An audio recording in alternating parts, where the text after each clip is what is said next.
West Region, HRC liaisons are presenting for us on the DDS Human Rights Committees. So please welcome both Tanya Pacheco and Kenrick Brown. They are our source for all things human rights and are here to demystify the process. So welcome, Kenrick and Tanya. Please take it away. Thank you very much, Brooke. Thank you. For those of you who haven't met, my name is Tanya Pacheco. And I am Kenrick Brown. And like Brooke said, we are the Human Rights Committee liaisons. We also, if we look familiar or our names sound familiar, are also the Abuse and Neglect liaisons. So that will help explain why sometimes there's a little bit of overlap, and sometimes during HRC reviews, we talk about abuse and neglect things as well when they're relevant to the review that's going on. So we wanted to welcome all of you. Thank you so much for asking questions about the Human Rights Committee so that we were invited to put together a presentation. I would like to start off by saying that, what do I want to start off by saying? I would like to say that, sorry, the recording thing is kind of really intimidating, I guess.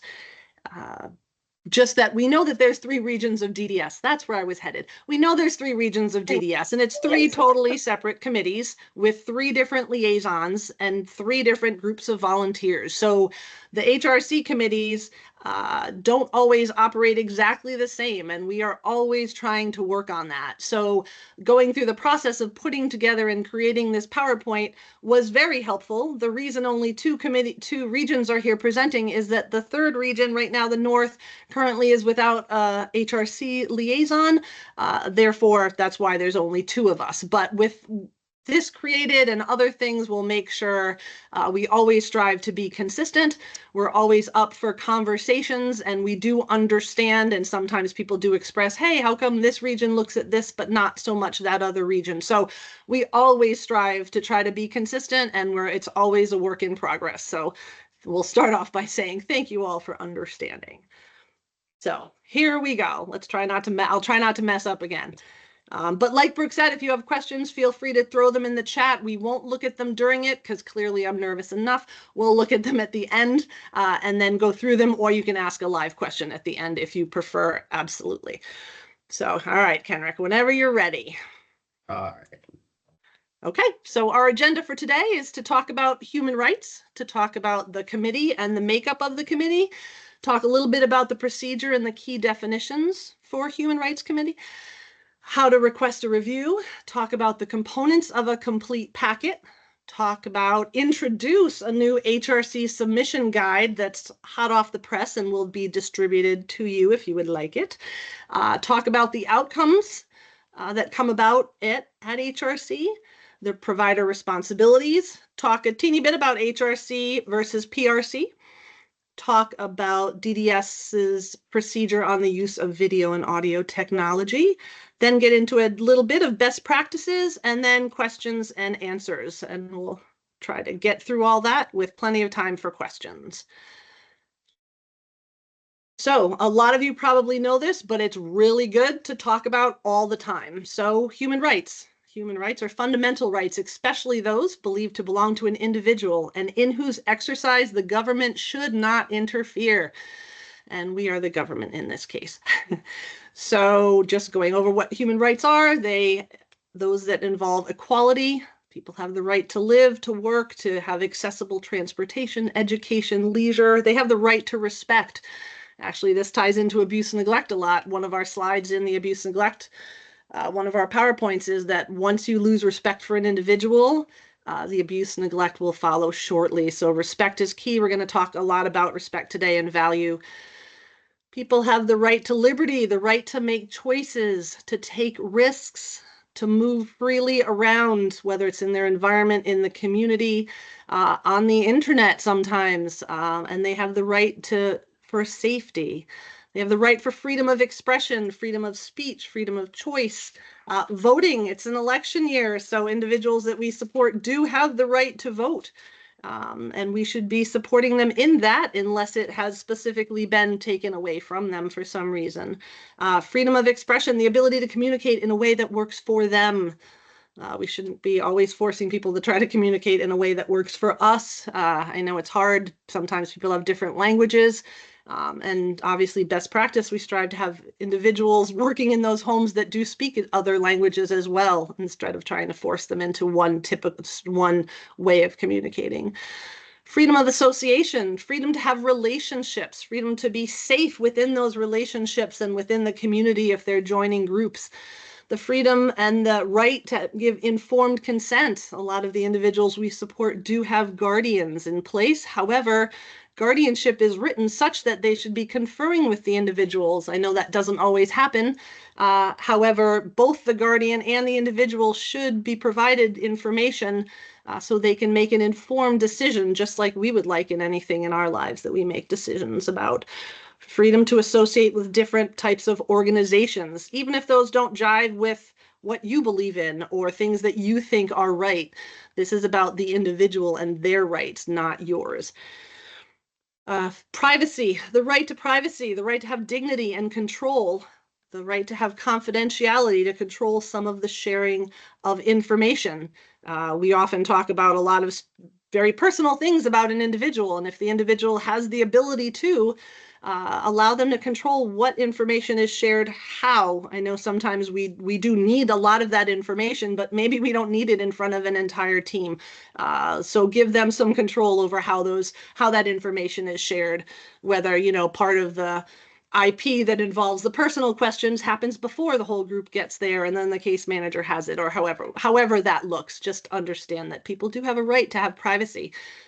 I certainly don't love, when I make a doctor's appointment or something, the first question is, what do you weigh, or what do you eat? It's not always comfortable. And we tend to forget about that sometimes because we deal with and help so many individuals. We're just trying to get the basics quickly, but we have to understand the impact that can have on people. And it's their rights to control some of that information.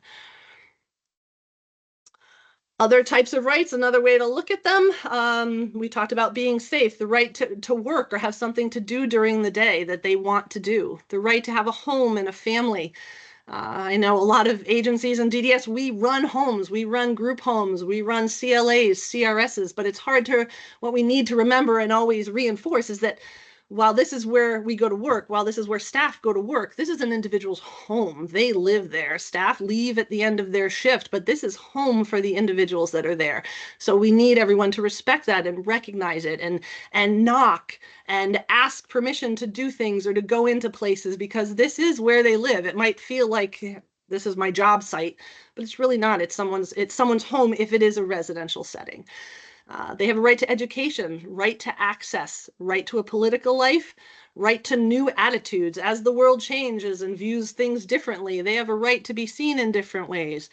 They have a right to have as much independence as they want or can handle safely, but again, they also have a right to risk. So we have to weigh that and judge it and try to support them.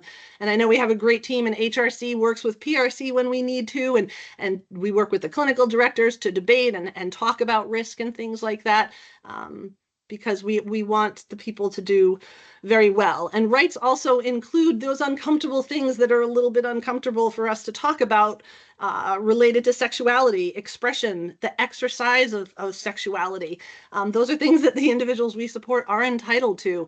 And unfortunately, we're in a culture that's kind of taboo to talk about. When I've sat in with PRC, Dr. Moore would call me the patron saint of masturbation, which it was really funny. We would all laugh, but it's very true. It's one of those things that people don't like to talk about, but the individuals we support have the same needs as people without intellectual disabilities, and yet it's uncomfortable to talk about, but we need to. They need to express certain things, and we need to help them with that, especially because they rely on us to get places and go places and obtain things and care for things. So very important to always remember what someone's human rights are. So obviously, individuals with intellectual disabilities are entitled to their human rights. Just because they have a disability and need help does not mean they sacrifice those rights. Just because they have to live in a setting where they're receiving care, they do not compromise any of those rights that they have. The world has not valued people with disabilities historically. It's very sad. We all know the histories, which is why HRC was created, to review potential violations of human rights. The human rights committees are groups of people who make recommendations to the regional or training school directors on the protection and preservation of human rights for those supported by DDS.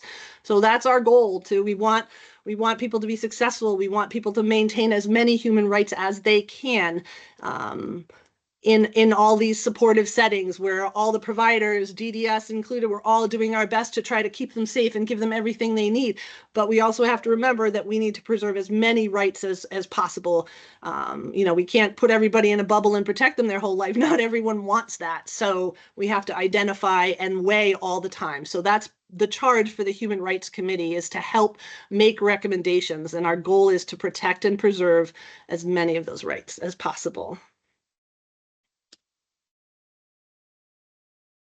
The committee makeup. The human rights committees are made up of volunteers and the HRC liaisons. The members may include a healthcare professional, DDS employee, an attorney, a parent or a legal guardian, an individual with disabilities. In addition to this, that they have to include a qualified person who has experience or training in contemporary practices to change inappropriate behavior. And also, we have to ensure there's a person who has no ownership or controlling interest in a facility or agency where an individual lives. So oftentimes we have many people on an HRC committee from various agencies, from lots of family. We have family members on, I believe, almost all of the committees. So it's a mix of individuals. We want lots of different perspectives. We do strive to have that medical professional, and the attorney is helpful when we're able to get it. However, it is hard to maintain people on the committee because it is volunteer. And just a little foreshadowing at the end, if any of this is interesting to you and you want to learn more about maybe becoming a member, you get to reach out to us. So that's who gets to be on the committee. The meetings are required to occur a minimum of 6 times per year. Most of the regions meet monthly. If we're really getting walloped, sometimes it's twice a month. But we pretty much meet monthly on whatever day is most convenient for the committee members. So sometimes it's not set in stone what day it meets on. I know in the South, my committee, if several of them can't make it on the second Thursday, which is when we usually meet, then we bump it to maybe the third Thursday.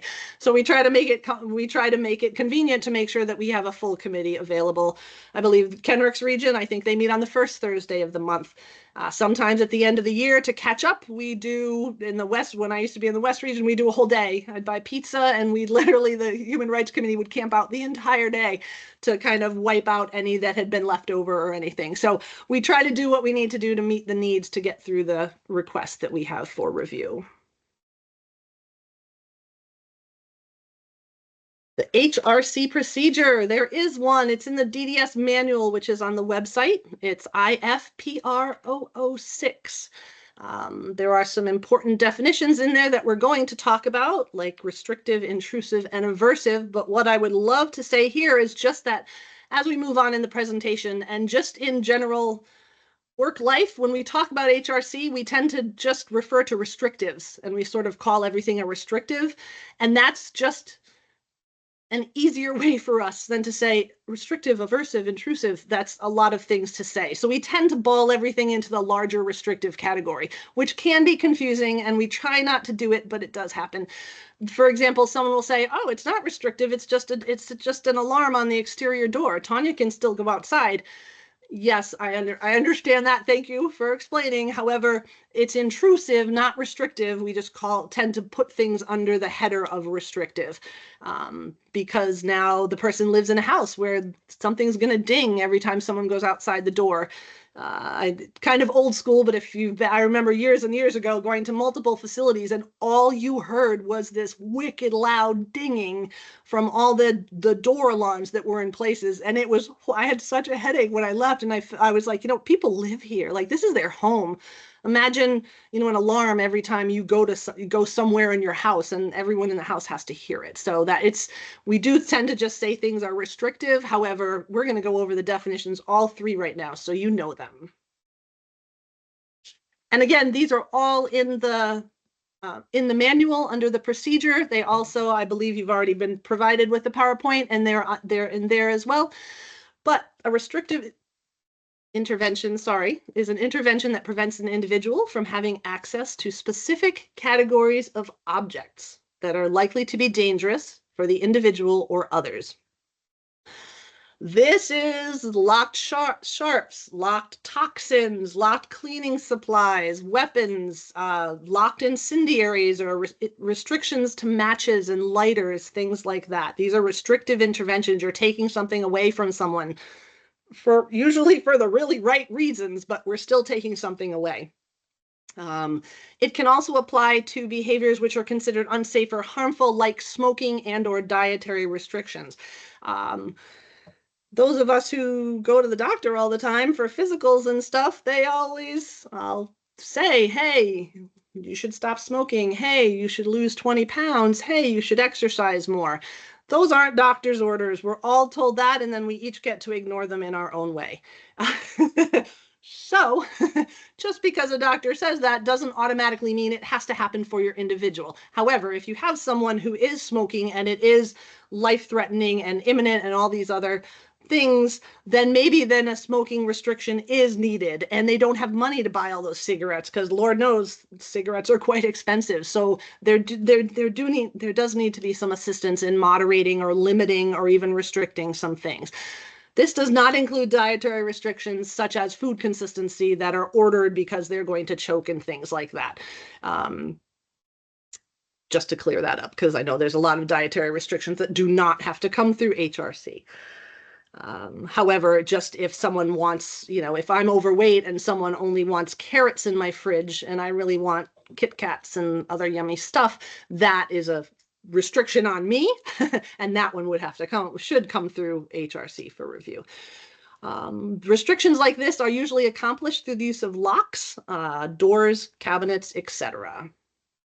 Pretty basic thing that we see come through very frequently. Second definition is intrusive programs or devices.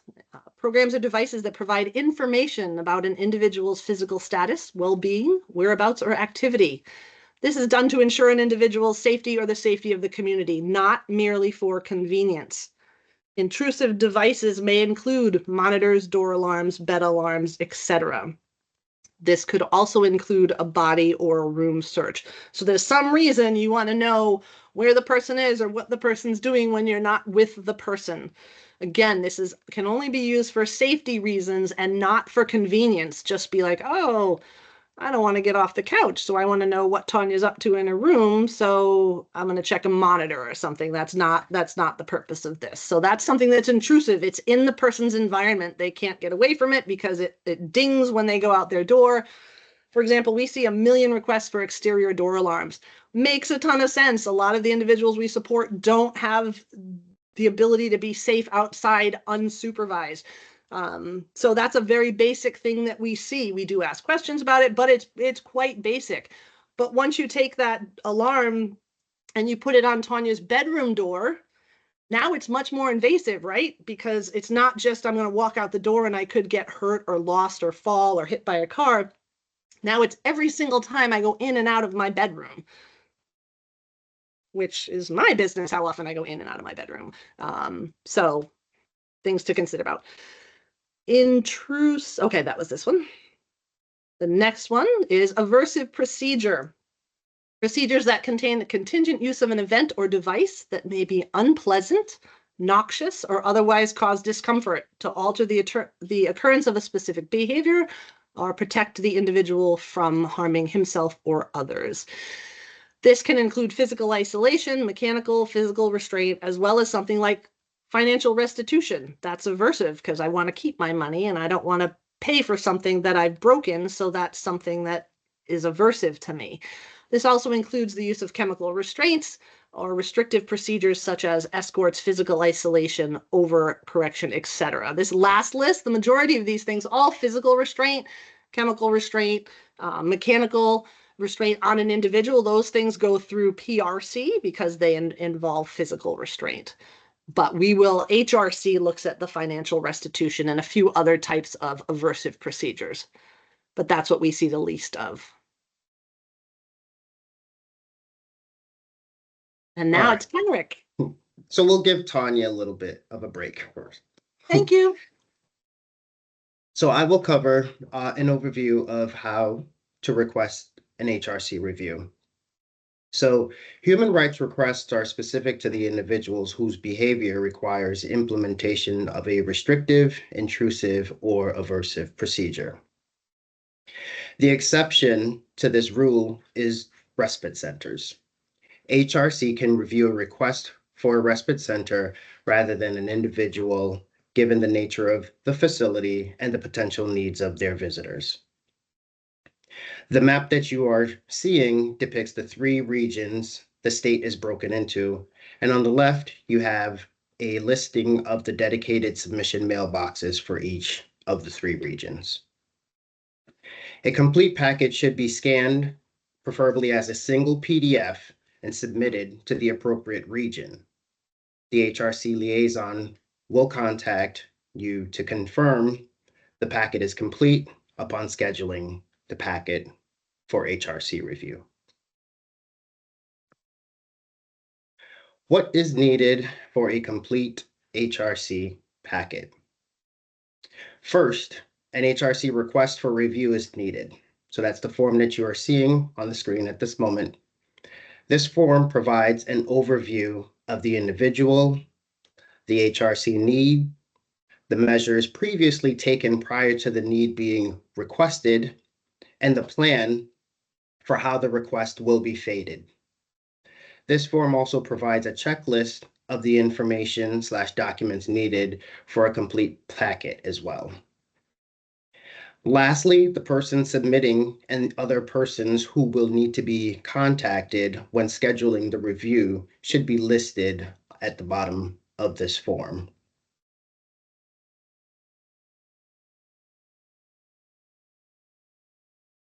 Consents are also needed. So when consents are submitted and provided, consent should include the restrictive requested, the reassessment frequency, and then also the PAR language.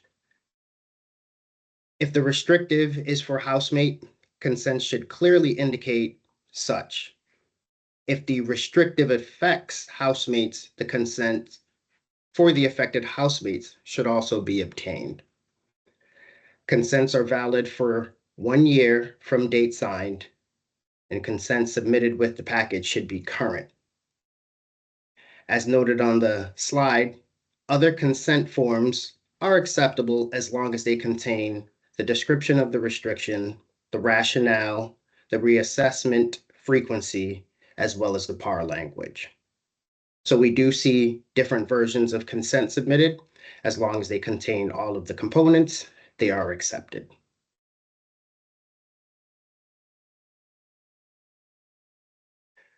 Additional documentation needed when submitting a packet is definitely the behavior support plan, or BSP, needs to be included. The BSP should be current to include the request being reviewed, along with all the other requirements needed when documenting a restrictive, intrusive, or aversive program.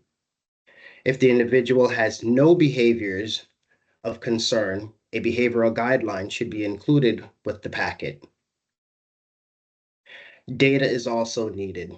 Data is very important to have when reviewing an HRC request. The data received must be summarized, include evaluations, assessments, and/or doctor's orders that are related to the target behavior request as well. Pictures or description of the item/device being requested should also be included in the packet. So for example, a bed sensor pad, a picture of that, a door knob cover, picture of that can be included as well and should be shown, motion sensor alarms, or locks on cabinets. Additionally, applicable legal documents such as probation or parole documentations that are required or that are being submitted in order to support the rationale for need of the restrictive should also be included with the packet that is submitted. Can I interrupt for 1 second? Sure. Thank you.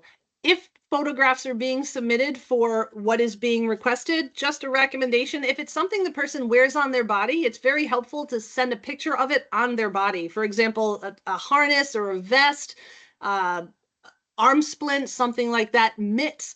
Great to have a picture of the mitt, but then also a picture of it on the individual so we can see the entire picture and see what it looks like on the person, how large it is. You know, you hear helmet and I think of a hockey helmet with a full grid front and everything, and it might be nothing like that. It could be a soft helmet that you barely can tell. So it's very helpful to see both the actual thing is great, seeing what the device is, but then also if it's on the person, seeing it on the person is very helpful.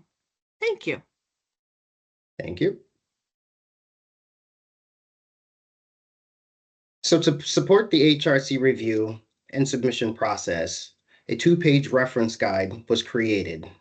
The reference guide will be shared at the conclusion of our presentation. The following slides takes us through the guide. Some of the information was covered in previous slides, and others will be covered as well as we continue the presentation. So I will quickly go through the next couple of slides.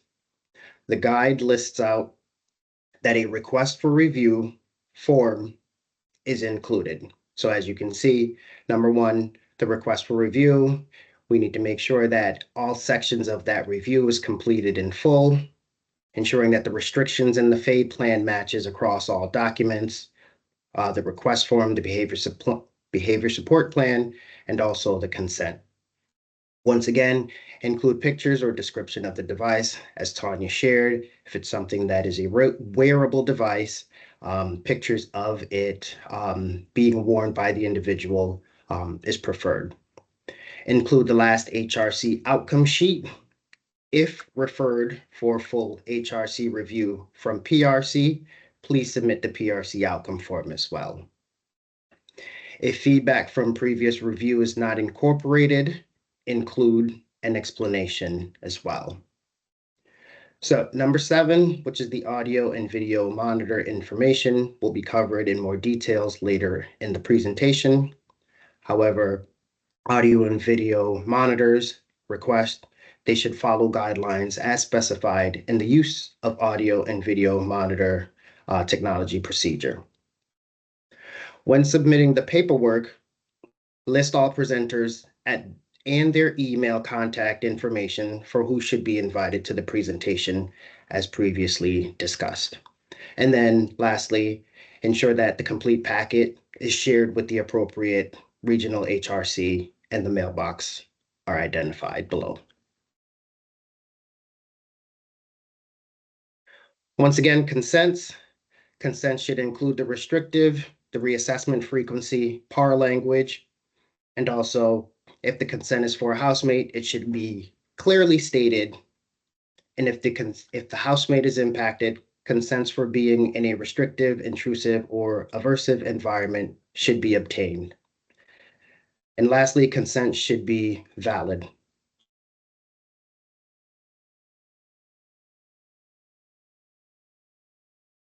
So as far as the BASP and the data is concerned, these are very important information that should be identified and clearly shared throughout a packet that is submitted.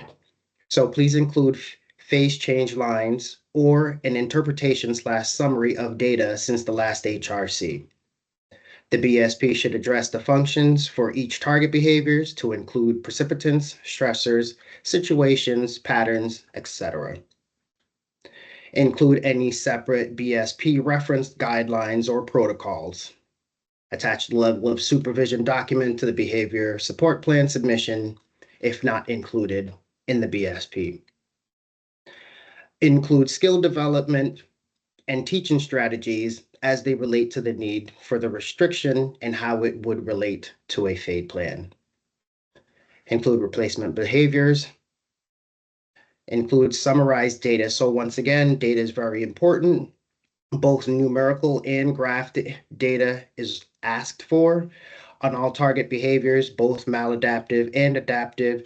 to include data that matches the time frame of the FADE plan.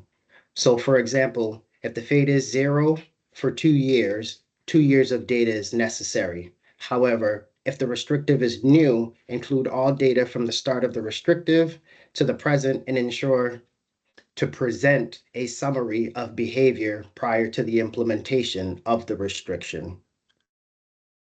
Provide measurable goals for each target behavior. Needing fading plans for each restrictions that are obtainable based on the specific data and begin as soon as the predetermined criteria is obtained. All packets submitted, the request for review should include a fading plan. That is very important. That is something that is oftentimes not reflected in packets submitted. So I would like to stress that all packets will require a fading plan and it should be included. Another very important information is false allegations should not be part of an individual's behavior support plan unless the individual has a formal frequent reporter protocol through the DDS AID. And any reference to fabrication or telling untruths needs to be included, needs to include a disclaimer that it does not include allegations of abuse and neglect, which must be reported per the DDS and agency policy. So this is very important in order to not expose the individuals we support to any negative behaviors from staff. If this information is included in their behavior support plan, false allegations or any type of allegations, all allegations should always be reported and never included in a behavior support plan. So we ask that that is focused on and never included. Contingent reinforcements that an individual has to earn need to be funded by the provider agency, not the individual. So once again, these are the important information that needs to be captured in a behavior support plan, along with the important data to support the request being reviewed. These are examples. So this is not a comprehensive list, but rather a few examples of reviews seen the most, and then things that would require HRC review. So an individual needing a levels program, safety harness, door alarm or chimes, financial restitution. As you will see, financial restitution has an asterisk, and then also the video monitors has an asterisk. I will cover that in the next slide. Seatbelt buckle guards, food/cigarette restrictions, the use of specialty clothing or bedding, fences or gates for the purpose of containment, assigned seating for transport due to behaviors, monitored communications, phone, letters, etc., body checks, searches, the use of mitts, splints, or helmets as a behavioral intervention, frequent scheduled overnight checks, anything more than one per night should require a review, an HRC review.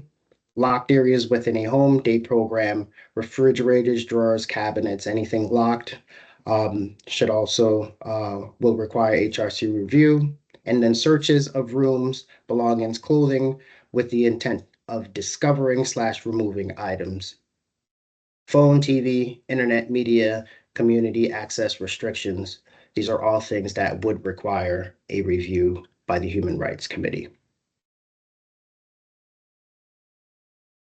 Examples that would not require review. Once again, this is not a comprehensive list.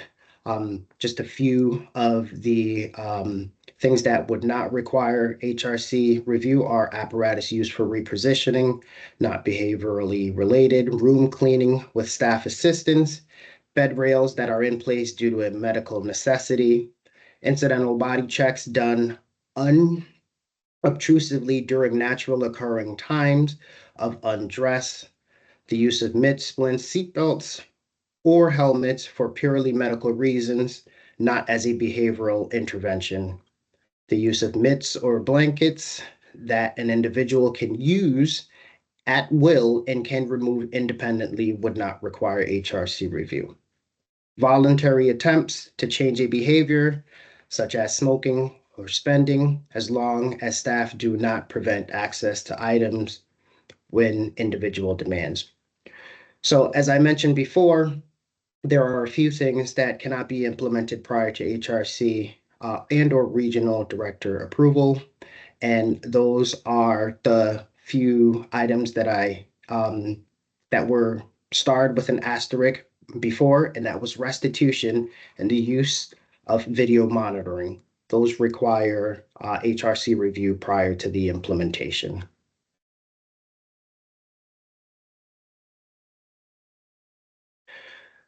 Starting prior to the HRC review. So there are two components to starting an intervention prior to a review. The first component is that the full team must agree that starting is necessary for the individual's continued health and safety. So to clarify, the full team is defined as the case manager, the agency, the guardian, other professional staff, etc., not just the agency. And then the second component is that an HRC packet will be submitted for review as soon as possible. Remember, this does not apply to video monitoring or financial restitution.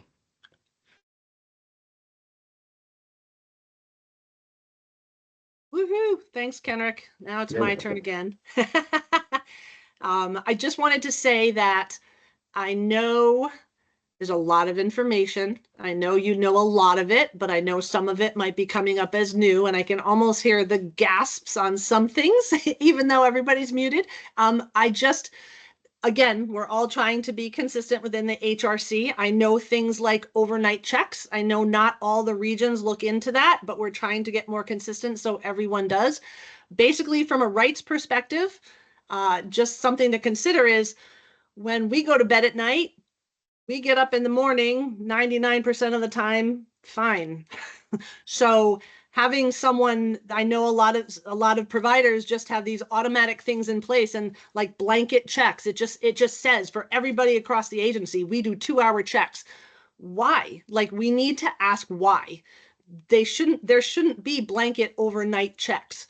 If you're in a unit that has 24/7 medical and extremely medically fragile individuals, and maybe there's a reason for it in some situations, but there definitely is not reason for it in an across the board private, provider DDS type thing. Like, we just don't go in.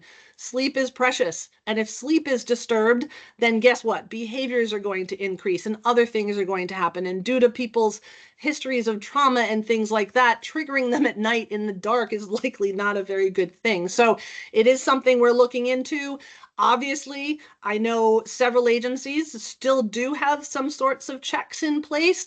The request is get them down if you can. If for some reason you support Tanya and Tanya needs these because of XYZ, because I'm supposed to use a CPAP machine, I went for the test and I clearly need it. I have sleep apnea and all these other things are happening, and I don't leave the mask on and I keep tearing it off. Well, then guess what? You probably need to check on Tanya every hour to make sure the CPAP machine is on, or come up with some way to do that.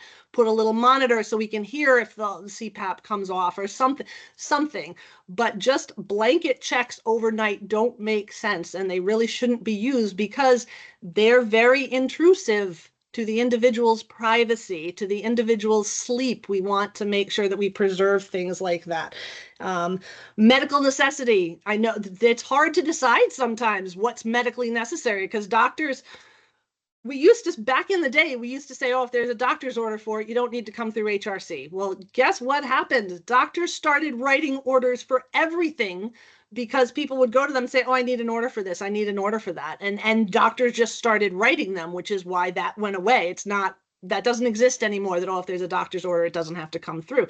But it's hard to understand and to determine sometimes, is what's medically necessary. The doctor's saying that they need this audio monitor overnight or this bed monitor because of seizures, but they haven't had an overnight seizure in 5 years. Well, in that case, then that's a conversation with the doctor and saying, look, we have 0 overnight seizures. It's about advocating for their rights for individuals. And a lot of the other professions that we interact with, a lot of them are medical and stuff. They want to protect They're not as concerned about the rights and the risks that come along and the right to take risks. So I know those lists may have sounded a little scary, but don't panic. It's okay. We're here to work with you. We're here to help. But if you've had reviews come through, definitely in the South region, we look at that. I know the other regions might not hit it as hard as we do. We're trying to get consistent across the board for everyone.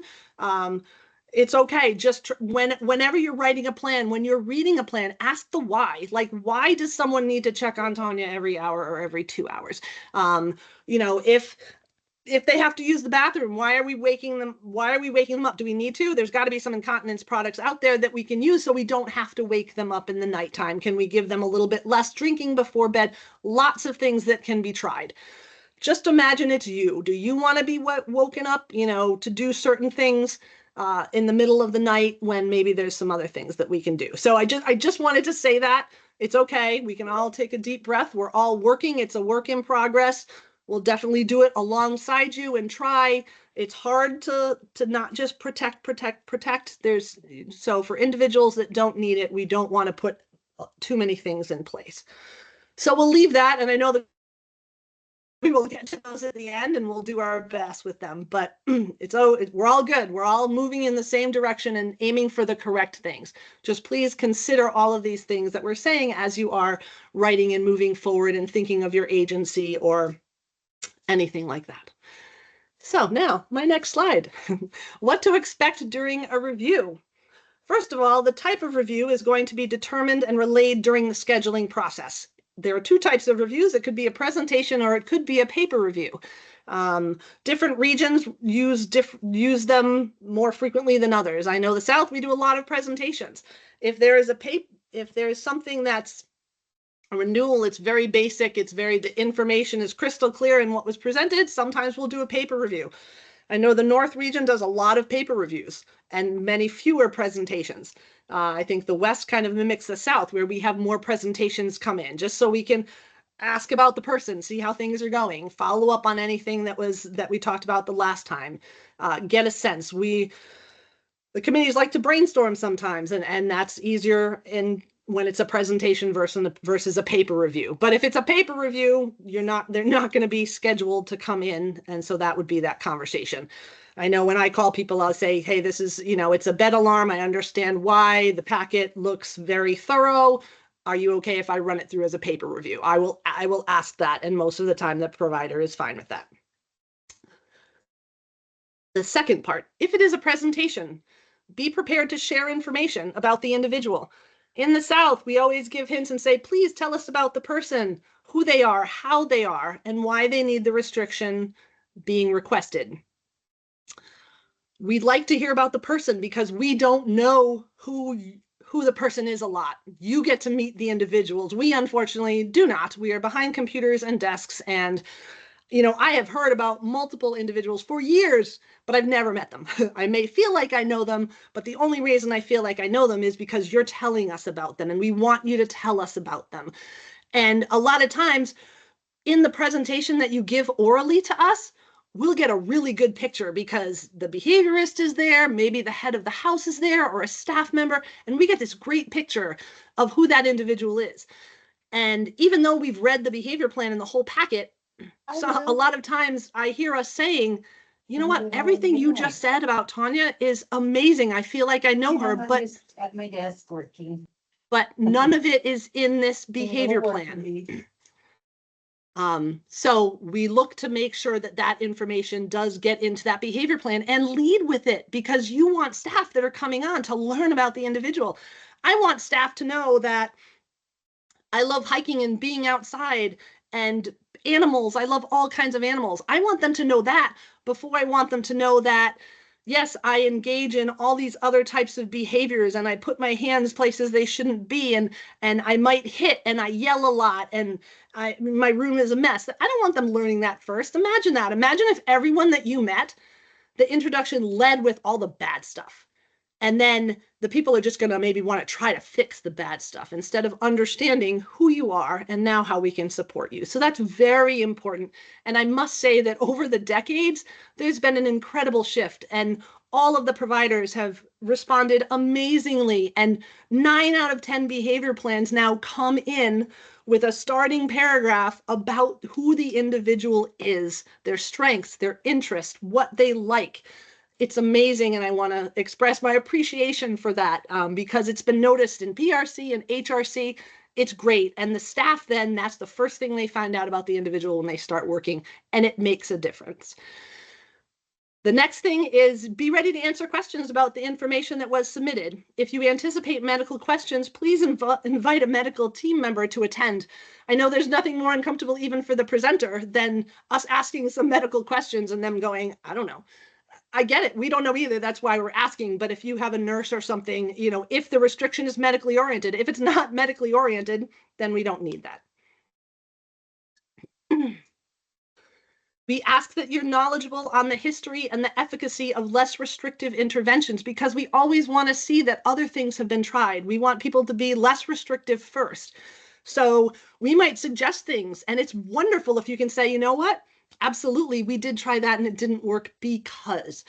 Yes, we try, or no, I never even thought of that. They have that. We get that answer a lot. People are like, wait, they have something like that? Absolutely. So brainstorm, use the committee members to see what they know, what we've had experience with or seen. But we will ask. We don't want someone coming in with the most restrictive thing first.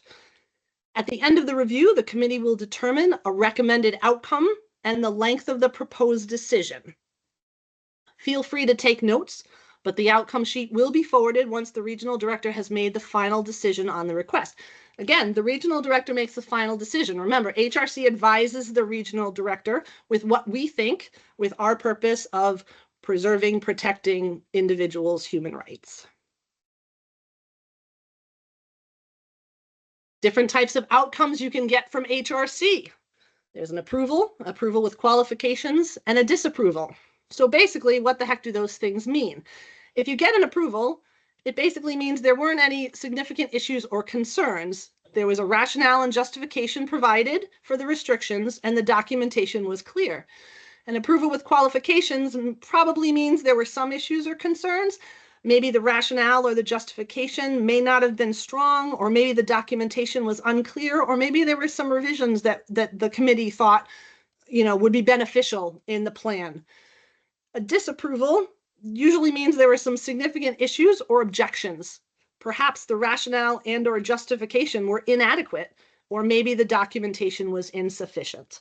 So those are the 3 outcomes that can occur. We can also table a review. We don't do it that often. Sometimes I'll schedule something for a paper review because it seems simple, or it seemed like it was complete. And then when the committee looks at it, it led to something else. There was one sentence in it that referenced some other big restriction or something that either I missed or we didn't know was in there. It wasn't included on the request for review. Oftentimes in a case like that, we'll table the review. Like I said, for me, it's usually when I try to do something as a paper and the committee ends up saying, no, we have questions. So that means I have to bring in the presenter, which is okay. So what we do is on paper, we table it. So you'll see an outcome come out for that meeting that says that it was tabled and that you were scheduled for the next meeting or something. And then I'll communicate with the agency, say, sorry, I tried, but there's questions. But so that's what tabling is. It means there wasn't enough information, so no decision was made, no action was taken. We're not making a recommendation to the regional director or the state school director because we don't know what we're going to do yet. And then we provide guidance on what's needed for an effective review. The timelines, so there's the actual outcome and then there's the timeline for it. The timelines can range anywhere from a month up to 3 years. Our maximum is 3 years. Traditionally, the shorter the duration, the greater the number of issues or the need for follow-up. We will do an approval with qualification for 3 months. That basically means, wow, there's something that we're really concerned about in there that we're recommending. That's the outcome that we're recommending to the regional director. And if he or she accepts it, there's some major things that we're very concerned about certain things. Whether it's the number of ingestions that we're seeing that a person is having or something, and we know that that's life or death, as do you, but we know we're drawing more attention to it and saying, look, these are our recommendations, these are our suggestions, you're going to come back in 3 months and with a revised plan or something, tweak certain things, try certain things, and then let us know how it's going from there. So it's never meant in a punitive manner. It's meant to try to get the plan in a place, in the best place for the individual to succeed or to be safe. And there are times that people come through for something and we suggest something more restrictive, where we read it and go, wow, you know, kudos for not going overly restrictive. However, what about these things? And we'll actually recommend something a bit more restrictive for the individual, because again, we're on the same team.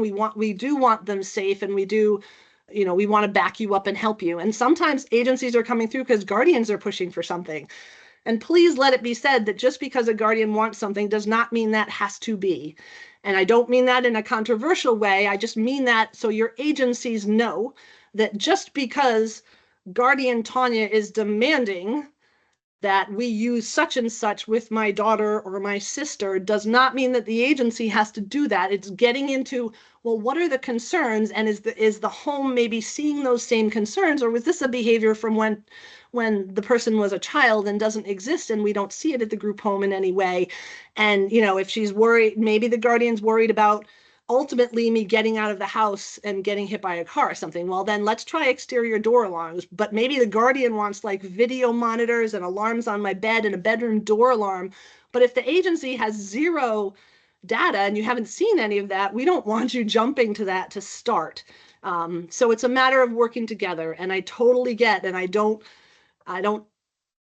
mean to minimize what the agency has to go through in working with DDS and working with the guardian and working with the teams, but just a different way to think about some things.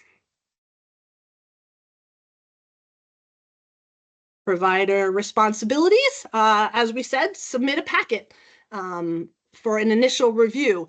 If it's a renewal, you also need to submit a packet. We ask that you submit a packet with enough time to make sure we can review it before your other one expires. So please don't submit the renewal packet the same month your current one expires, because then it's going to be expired. So we recommend 3 months if you can submit it 3 months before, because we might have several waiting to come in. Or maybe it's not complete and we have to reach back out to you to get something else in. So that 3 months gives us some time, because we don't want, who knows, an inspector or licensing someone to show up and you not have it because it's waiting to come through. Whereas if maybe it got submitted a little bit earlier, that would take care of that. The previous HRC outcome, Kenrick already mentioned. Feedback from the previous HRC review or PR should be addressed in the packet.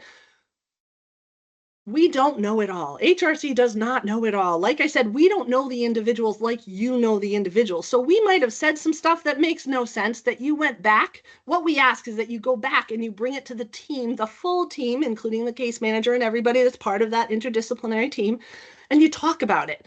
And if this recommendation won't work because, just write it on the feedback sheet so we know that it was discussed at a meeting and it was decided against because it had already been tried or for whatever reason.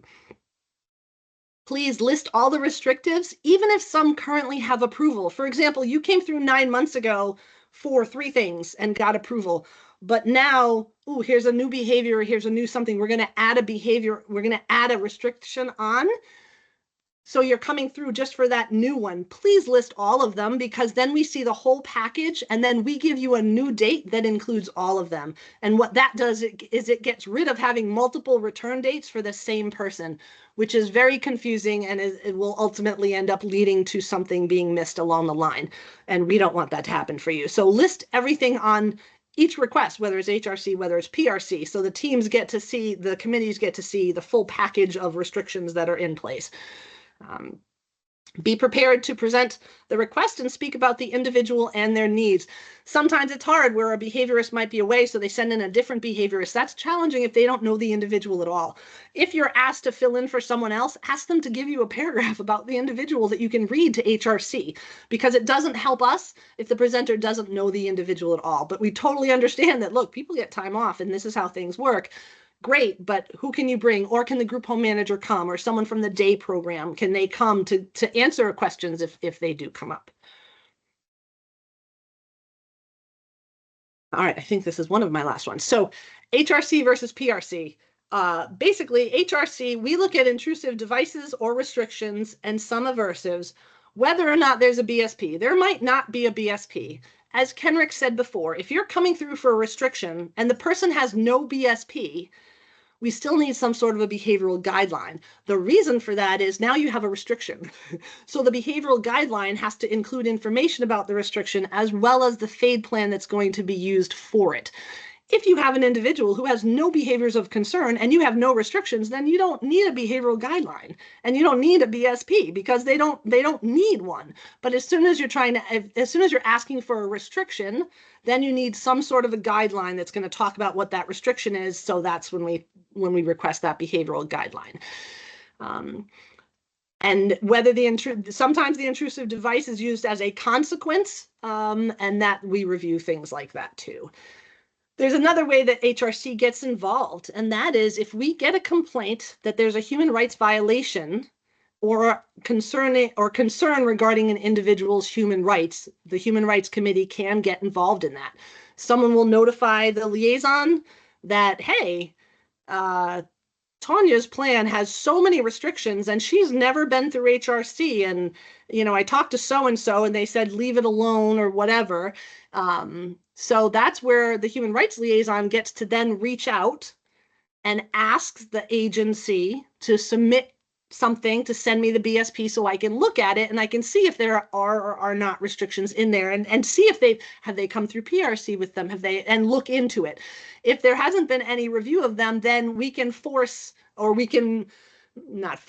initiate it having to come through HRC. So we can activate without the agency requesting it. And that's the way, is there's a complaint. Sometimes we see in an abuse neglect investigation, there's a recommendation to continue using something, to continue using the bedroom door alarm or something. And I look through paperwork and there's no bedroom door alarm that I've seen, and I check with PRC and it wasn't on their request. So there's going to be a recommendation or something on that. Or I'll just go to the agency and say, please submit what's in place. I'm a little confused. And then that might say, you know what, I need a full HRC packet because there are some things in here that need review. So please submit. Just wanted you to be aware that there is that other way that HRC can become involved if there is some sort of a complaint or a concern. PRC, and I think the next one is the next clinical review is about PRC, I believe. So you'll hear all about that. But just for a super basic, PRC is involved when there's behavioral modifying medication and or a behavior support plan that has an aversive component like our physical, chemical, mechanical restraint. Also like pre-sedates we'll send over to PRC. We've hit it a million times about the video monitoring and the financial restitution. You know that now, but just, anything with medications, anything with physical restraint, that's going to go to PRC. PRC membership does include an HRC representative. Because of this, some of the HRC restrictions can be reviewed during a PRC review if a PRC review is appropriate.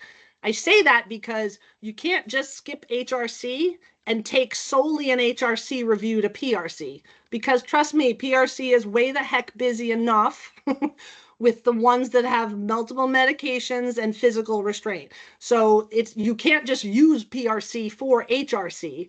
It has to qualify for PRC, and then that review can include restrictives that may be present in that person's plan. So if PRC is appropriate, if you're starting the restrictive already, that PRC needs to happen pretty quickly, and PRCs are a little bit different than HRC. They're pre-scheduled. You have your date and you need to submit by a specific time. HRC is not like that. The agency needs to request it and the agency needs to follow up. We're not giving you a certain date. We're not holding your place in line. You need to, that's why we say submit 3 months before, because you need to get in line, because we do that very differently than PRC. So if the PRC presentation is coming up soon, and the HRC rep is going to be present, and they do a great job covering for each other. The clinical directors make sure that if someone can't do review, someone else is reviewing from HRC. So as long as there's an HRC representative present, PRC review is appropriate and it's soon, then PRC can review some HRC things. If the HRC representative is uncomfortable, they don't think they have enough information, or there's lots of restrictions, then they probably will flag it to come through a full HRC, in which case the agency will be asked to submit, or will know based on their PRC outcome that they have to submit to HRC. One of the things we look at a lot is piled on restrictions, like, and I don't mean piled on, layers of restrictions, because the more restrictions you have kind of also leads to, well, why do you need this? If you have 2-to-1 supervision 24 hours a day, or even 1-to-1, then why do we need to do pocket checks and bag checks and things like that? Like, sometimes when restrictions are getting layered, they're not all necessary. So to have an outside eyes look at it kind of helps with those things. If HRC has approved something with no pending issues, so you've probably gotten a full approval for several years, a couple of years at least, then you can roll your renewals into existing PRC reviews that are going to be scheduled. And then the whole thing will stay on the PRC review track as long as the person is taking the psychotropic meds or whatever that makes it eligible for PRC. If they stop all their meds, hooray, that's amazing, but now they need to come back to HRC for the restrictions. If, however, there are outstanding issues in HRC, and you'll know it, you'll see it, you'll read it on the outcome sheet, follow-up must remain with HRC. So if something happened and maybe there's a 6-month approval with the qualification or a disapproval, excuse me, in HRC, you need to come back to HRC because the committee is concerned, they're invested, they gave some ideas, they want to hear back how that worked. So just if there's outstanding issues in HRC, return to HRC, and then once it's got a clear approval, then it can roll into PRC. Sorry, I know I'm talking a lot, almost done. Oh, and now it's Kenrick's turn again. That's correct. So now I'll go over the use of video and audio technology. So the use of video and audio technology policy can be found on the DDS website under Manuals ID PR 001. To expand the use of various technologies to support the individuals and to increase their independence and integration into their communities, the department developed a policy on the use of video and audio technology. The use of a video monitor is the most severe form of an intrusive intervention that can be used to support a person. A video monitor request requires a greater amount of information, which should detail the systems developed to address the requirements listed in the DDS policy. So remember, HRC approval for video monitoring must be obtained prior to implementation.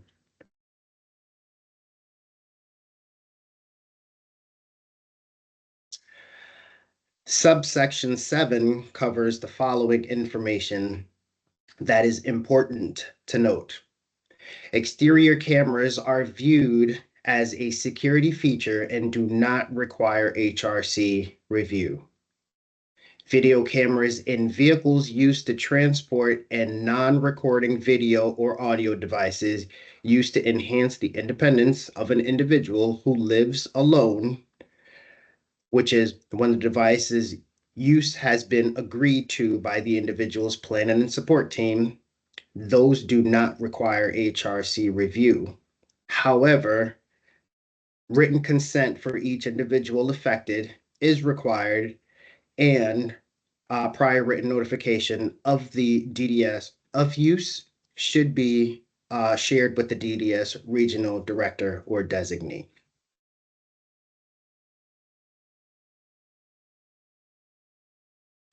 Packets submitted for review should provide all of the required information needed for an HRC, a full complete HRC review, as well as addressing each requirement listed under subsection 8 of the use of video and audio technology procedure.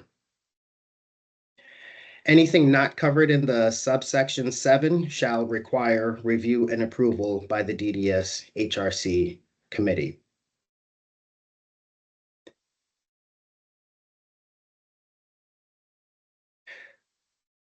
Subsection 8. So this is where all of the components needed in order to effectively submit a packet requiring video monitoring is required. So as mentioned before, the video monitor request requires a greater amount of information. So the packet submitted for review should include all of the required information and then also address each of the following. So this information may be reflected as a document titled potentially Video Monitoring Overview or subsection requirement, which will be included within the packet submitted. So the information required are the reasons. So how is the device expected to improve the individual's quality of life? A floor plan or diagram of the proposed placement needs to be included within the packet as well. Who or what each video or audio device will be monitoring.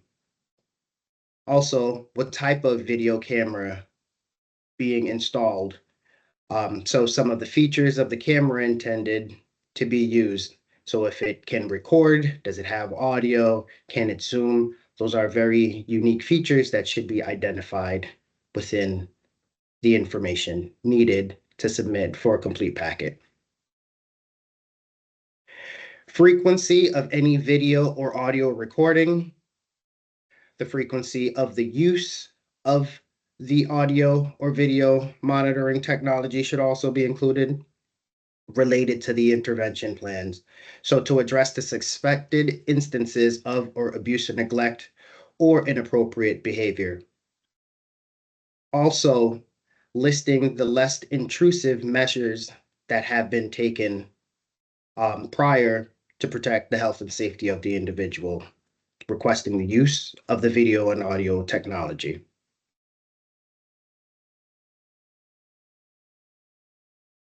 What plan to educate each individual and his or her legal representative of the use and or implementation of a video or audio technology. And then also the legally required notifications, just making sure that it is identified that audio or video monitoring is being implemented and used throughout a location needs to be clearly identified. What plan to protect each individual's privacy should be documented throughout the plan. And then also the type of data that is anticipated, what is to be collected, and how the data will be collected by the video and audio device.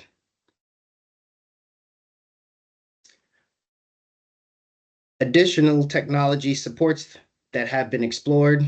So once again, potentially the least restrictive or intrusive measures that have been previously taken, implemented, and then also a backup plan for the ongoing use of the video or audio technology in case of power loss or other emergency situation.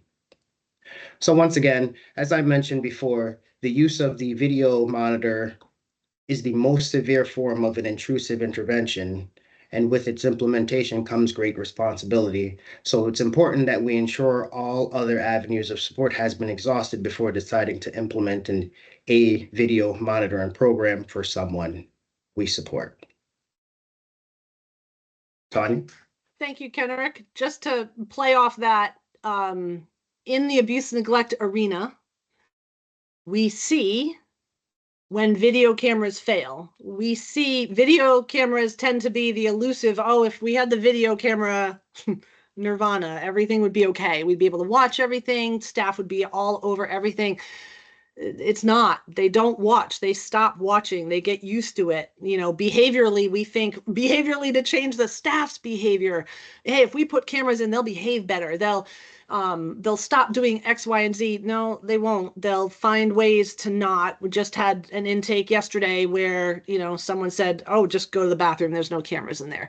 Guess what? Stuff just happens. They just hide it. As far as staff, if it's because agencies want to watch staff know where it's not being recorded. It's exhausting to stare at a video feed of someone sleeping. Someone's not going to sit there. Even the best staff is going to have trouble focusing on the camera. So they're not the ultimate answer to everything. If someone is getting beat up in their room, the camera cannot do anything. It's not going to reach out. It's going to help. It's not, if they fall out of bed, it's not going to pick them up. It's not going to put a pillow so they don't hit their head. Like it's not going to do anything. It's going to capture things. So after the fact, there can be repercussions, but it's not, there is no magical answer. And cameras, sometimes people think sort of are the magical answer. That doesn't mean cameras are never appropriate. We have approved cameras when it's been justified, when they've met all the criteria. We have an agency that even, it was a camera outside someone's bedroom door. And so you could just see the side of the bed where the individual would enter and exit the bed. And they literally had the company black out a square.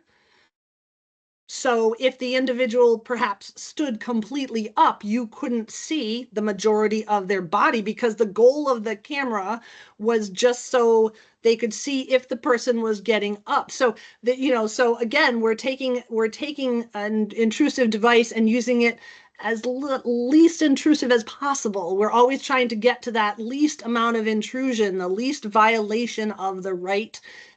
So that's why a lot of that is happening for video cameras. We are almost done. We have a few more slides. We're rolling into what I named best practices. Listen, I've been real. HRC does not know it all, but we have a lot of really dedicated people who've literally served for decades, who have lots of experience in lots of different arenas, who've seen behavior plans, who've seen lots of things happen.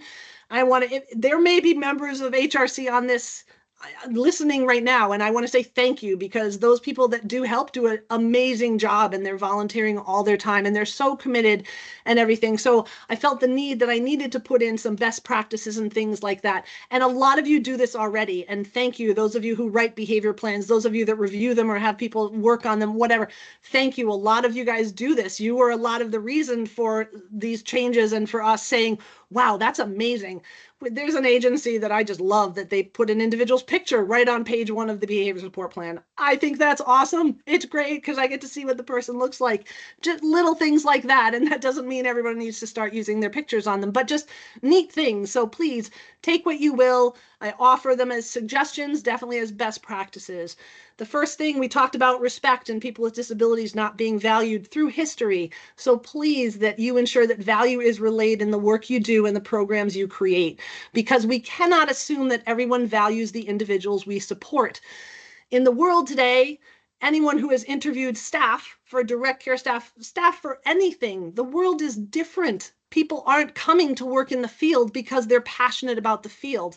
That used to be the main draw for a lot of our staff, was people that had someone with a disability in the family. They were very sensitive to it. They cared about it. That's not necessarily the case anymore. You have people that maybe just might not want to be working at a fast food joint that are coming in to work in your group home. So we can't assume that the individuals coming in automatically value our population and respect them and want to do the best thing for them. Therefore, what you write has to include more of that to make sure they understand it. You actually have to teach them that. Staff need to be aware that their job is to make sure the people that they're supporting are valued, and we should empower them to act as advocates when necessary. If they take someone to a doctor's appointment and the doctor starts to try to do a procedure without any form of anesthesia or any whatever, or not telling them what's going to happen, staff need to be like, whoa, doc, what are you doing? Like, they need to uphold their rights, and we need to give them that and empower them and let them know that that's part of their job, is to stand up for it. And just because the doctor has a coat on or whatever initials after their name does not mean, because again, other practices, other professions don't always value people with disabilities. Unfortunately, they don't have good insurance a lot of times. So guess what? They don't want to, it's not like someone with state insurance walks in the door and, hey, let's get the fancy tissues out. These people don't have good insurance. So if they can get away with doing not everything that the person needs, they don't think they'll complain. They're not verbal. We need to advocate for staff that these individuals are important. You're dealing with a precious person, and make others understand that when you're with them. In word and in print, highlight the individual as a person first before getting into their maladaptive behaviors or diagnoses. By leading with it, it shows that the person is important, valued, and deserves respect. Write your plans as a guide for how staff can help an individual succeed. Plans should identify how staff are supposed to support the person and build competencies as they try to overcome the challenges they experience due to their diagnoses or trauma or history. We want plans developed that we all want the person to succeed, not just get by. We don't just want to contain their maladaptive behaviors. Plans that are only designed to contain that are missing something. They're missing the part that this is the individual's life. We don't want just the status quo. We don't want to just contain that. Maybe they have some really bad behaviors that, we definitely need to try to get a handle on and try to contain those so we can do these other things. But we want more than containment. Listing the proactive interventions before the reactive ones. It sounds silly, it sounds little, but as your staff read it, the first thing that they're reading isn't, if Tanya starts yelling, do this. Like that puts more power under the staff. Like, as opposed to, hey, Tanya loves attention throughout the day. Like, keep offering her choices. Tell her that she looks nice. Do these different things. The proactive stuff, again, you're leaning more toward the positive part of it before you get into more of the reactive. Try to balance the adaptive behaviors so it's not overloaded on maladaptive behaviors. That doesn't mean for every maladaptive behavior you need an adaptive behavior, because as one of the other points is, let's not collect more data than we need. So what's important? But instead of just containing the bad behaviors, the maladaptive ones, what are we doing to show them how to get what they want in a good way? Because they have a right for what it is that they want. So how are we figuring that out? How are we helping them get to that point, that next step? Ensure the behavior plan is based on a comprehensive functional behavioral assessment that includes the function of each maladaptive behavior. You guys are great at this. We usually see this, but sometimes it's not broken down by behavior. The interventions then are based on what the function is. So if an intervention is not working, don't be afraid to look and say, well, maybe it's a different function, or maybe the function has changed. We don't know. It doesn't mean you're wrong. It doesn't mean there's a problem. It just means that you're being open-minded and considering everything. And the person is growing and changing as this whole thing is happening. So just be aware. Don't be afraid to look again and do another little assessment if you can, to double check and make sure if something's not working the way you expected it to be. Or maybe staff aren't following through on their end. Maybe they're not rewarding the way they're supposed to be. Having staff go in there that aren't on shift, just showing up. Lord knows what you'll find, but that's great. You need to drop in. People need to drop in on all different shifts to find out how that behavior plan is being implemented, if it's being done correctly, or maybe staff need more training. Maybe they don't know enough about trauma-informed care. What can we give them to build their competencies to support our individuals better? Identify and include the replacement behaviors that will provide them acceptable ways. Sorry, I already said that in my babbling. Avoid the use of pejorative words. And sadly, those of us that have been in the field for a long time are used to these words like manipulate, tantrum, lie, control. We're used to these words, and they kind of have a different meaning for us, but a lot of the words are very institutional. And when you step back and you're someone looking at it, they're judgy words. They're bad words. They have a negative connotation to them. They make people think, oh, Tanya manipulates. I hate that. Like, guess what? Tanya came from an institution, and I had to I had to go to 5 staff asking the same question in order to get one of them to give me a drink of water. Like, we need to put ourselves in their shoes. They do what they've learned these behaviors because they've worked. And that's the only way they can get it. And good for them for wanting control over their lives. They should have control over their lives. And yes, that complicates our behavior plans and throws a monkey wrench in stuff a lot, but good for them. And I hope they keep doing it. We want them to speak up. We want them to say no. We want them to refuse things they don't want to do. We don't want staff thinking, Tanya has to brush her teeth for 2 minutes 4 times a day, or else I'm going to take the toothbrush and I'm going to brush it. Guess what? What's the worst going to happen if I don't brush my teeth before I go to bed? Honestly, if it's a pattern, then you talk to medical, you talk to dental, you find out what else is available. Staff should not be forcing me to take a shower every day if I don't need a shower every day. I hate my head getting wet, maybe. So what about dry shampoo? Like, why do we keep putting my head under the shower when you know I don't like what? Things like that. It's just thinking outside of the box and going, oh, Tanya screams every time I wash her hair. Guess what? Well, let's do something about that. And what else can we do? First of all, does Tanya need long hair? Do I want long hair? It's quicker if it's shorter. What about dry shampoo? Thinking outside of the box. We love that. Please do that. If Tanya doesn't like shaving, why are we shaving? Like, honestly, like, look at things like that. If a man doesn't want his face shaved, how about a beard? Lots of ways around different things. Please do not strive for or expect perfection. Goals and objectives need to be obtainable and realistic. Any behavior plan that says I can have 0 maladaptive behaviors for a year, I literally laugh. Like, not going to happen. I can't have no maladaptive behaviors for a week and I don't have an intellectual disability. Like, let's be real. The worst behaviors, okay, maybe we really need those at 0 for a certain amount of time. But these other little things, who cares if I do it 5 times a month, 10 times? It's no big deal. Like, maybe we need to forget about some of that stuff that doesn't really matter. Who cares if I keep saying that the sky is green? Does that really matter when there's all these other things that we could be working on? And do we need to track that? Not really. It doesn't hurt anybody. Compliance should never be a goal. Everyone needs the right to refuse. As soon as we make compliance a goal, we're going to have lots of abuse, neglect. We're going to have lots of, like, that's old school. That's institutional. That's you do what I say, when I say, how I say. And we don't want that. We don't want compliance. We want someone to have the right to say no. And what you think is non-compliance, I think is choice. Like, no, I don't want to do that right now. Maybe later, maybe not later. But, you know, that's the individuals in the home. They're not the people that have to scrub the toilets, probably. You know, maybe they do. Maybe they live in that home and it's not getting done if they don't do it. But if it's a group home where there's other staff, then, you know, we need to be careful what we're asking of them. And we need to honor their choice whenever possible and give them choices.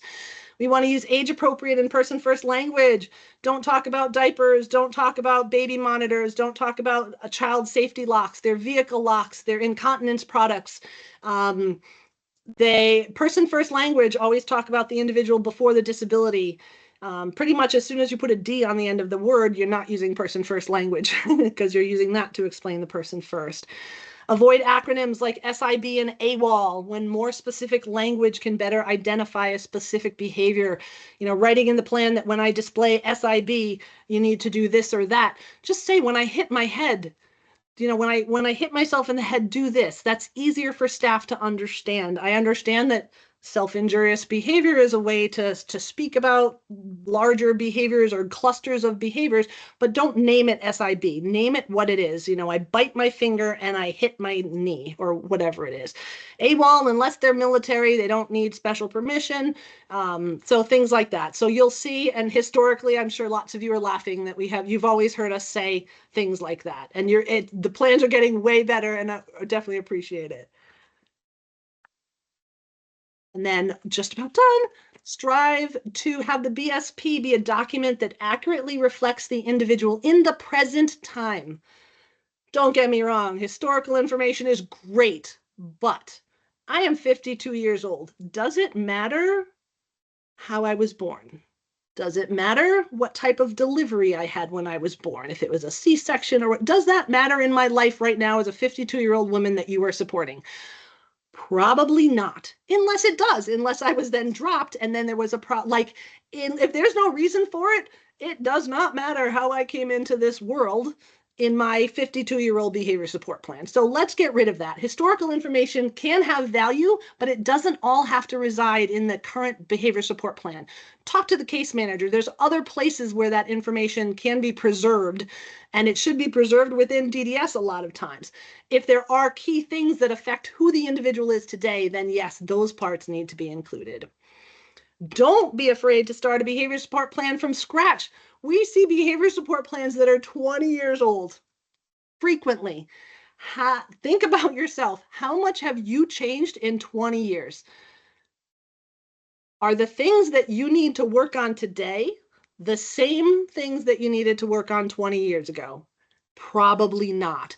Having multiple authors work on the same existing BSP makes it confusing and disjointed. Don't be afraid to start from scratch, especially because you know so much more. You know so much more than probably how it already started being written.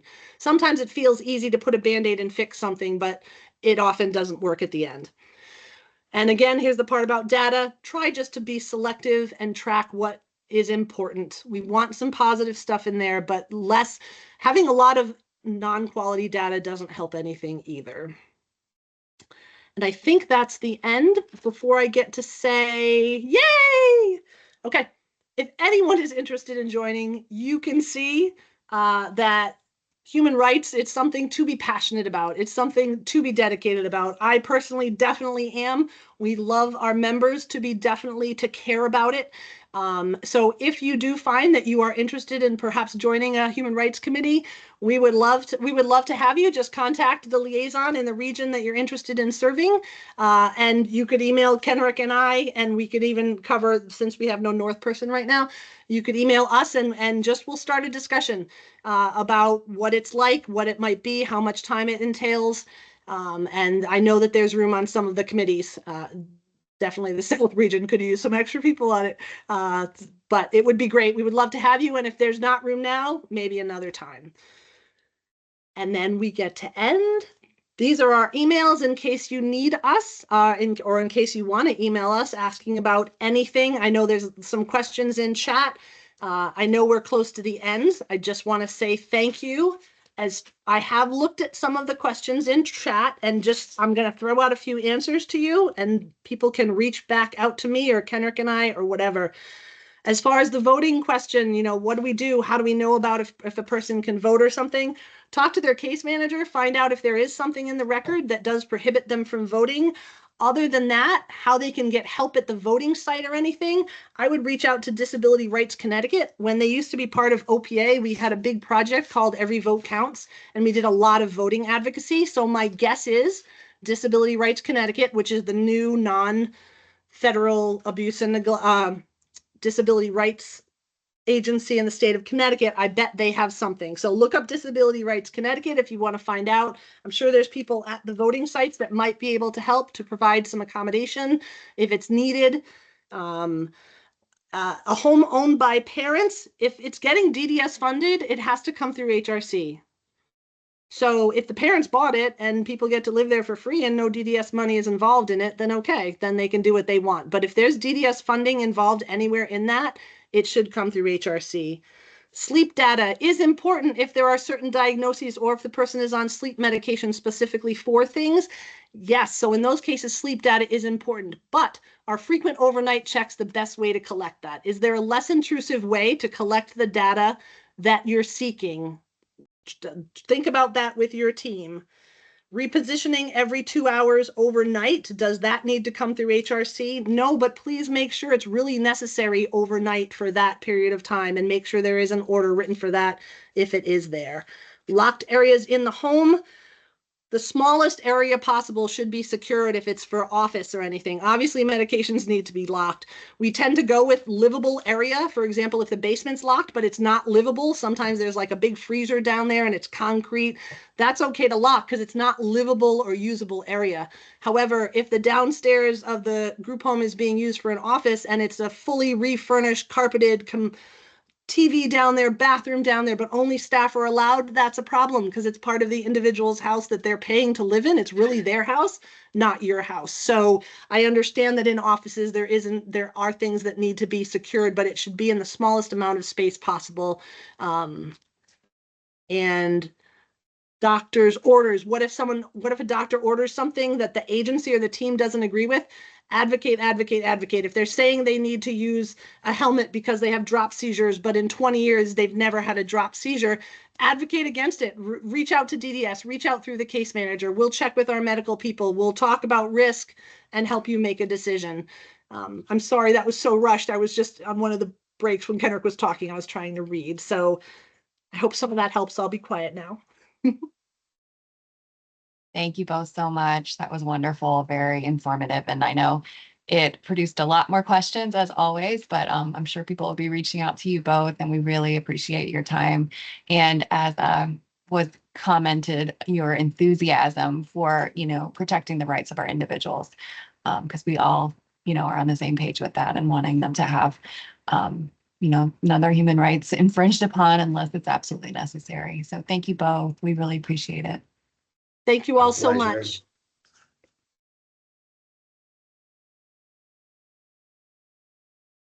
End the meeting. Bye, everyone.